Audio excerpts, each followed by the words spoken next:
Boa noite a todos. Eu sou a Valentina e hoje eu vim falar aqui de um assunto que eu sou apaixonada: arte. Não adianta esconder, não importa o quanto você tente ou o quanto você menospreze. A arte está presente na nossa vida. Não importa, simplesmente quando você está escutando música, lendo algum livro ou poema, rabiscando algum papel, ou até mesmo sentindo raiva, amor, ódio com algum personagem fictício. Se você faz algum desses tipos de coisas, de alguma forma você está influenciando a arte a continuar percorrendo em nossas veias. E isso é só uma mínima maneira que você faz para continuar a fazer a arte existir entre nós. Mas muitas pessoas ficam chocadas ao saber que, para a arte ser arte, ela não precisa ser bela visualmente. Você pode pegar um produto industrializado e modificar ele e dar um sentido, e ele vai ser arte. Muitas pessoas ficam genuinamente chocadas ao saber isso. Mas por que isso? Eu acredito que um dos motivos pode ser a escola. Por quê? Porque a escola, um lugar onde a gente deveria expressar nossa liberdade, expor nossas emoções, às vezes nos coloca numa bolha e não sai de lá. Porque, de acordo com uma pesquisa do Censo Escolar, apenas 17,4% dos professores têm formação para tal área. Se a gente não consegue explorar todos os lados da arte, e nem os nossos professores, na maioria das vezes, sabe aonde a arte pode chegar, como a gente vai poder explorar ela por completo? E, na maioria das vezes, as aulas elas são envolvendo desenhos, a parte motora da escrita. Mas como chegamos a tal situação? A escola tem essa liberdade para poder escolher como ela vai arrumar o ensino da arte, porque o governo deixa, os políticos deixam. E isso é uma coisa meio estranha, talvez, porque o que é um político sem sua propaganda? Vocês já pensaram por que os governadores investem tanto nas propagandas? Propaganda é o meio mais forte de comunicação que um governo pode ter, porque com ela, eles podem pôr seus ideais em práticas. E imagina para um governo com ideais completamente distorcidos da realidade, como o de Hitler, de 1933.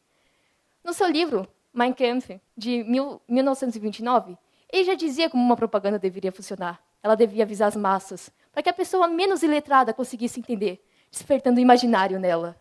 E tendo isso em mente, em 1934, ele criou o Ministério da Propaganda e colocou Joseph Goebbels no poder. E tendo isso, o povo alemão já não tinha volta. Ele tinha a missão de passar a ideologia nazista no meio de escolas, livros, teatro, cinema, e por aí vai. E quando ele teve acesso a esses meios de comunicação, não tinha mais volta. E nós sabemos o resultado disso. Cerca de 6 milhões de judeus morreram. Isso é um número... não tem como provar que é real. Ele pode ser muito abaixo de 6 milhões, mas, ao mesmo tempo, ele pode ser muito maior de 6 milhões. Não foram só judeus que morreram. Ciganos, homossexuais, comunistas, engloba muitas outras pessoas. E como ele conseguiu chegar a isso? Obviamente, a propaganda não foi a única coisa que ajudou a isso, mas ela foi um ponto ideal. Porque enquanto alguns lugares falavam que Hitler era a salvação, que ele iria tirar o país daquela crise, falavam que a raça inferior traiu eles na guerra e que eles eram a real crise. Então, esse homem, com a propaganda, conseguiu fazer com que milhões de pessoas acreditassem que aquela raça ela era culpada de tudo isso. E uma frase icônica do Joseph Goebbels é que uma mentira repetida 1000 vezes se torna uma verdade. Se você escutar todo dia que judeus são uma praga, você acaba acreditando nisso. O que isso tem a ver com a situação atual da arte no Brasil?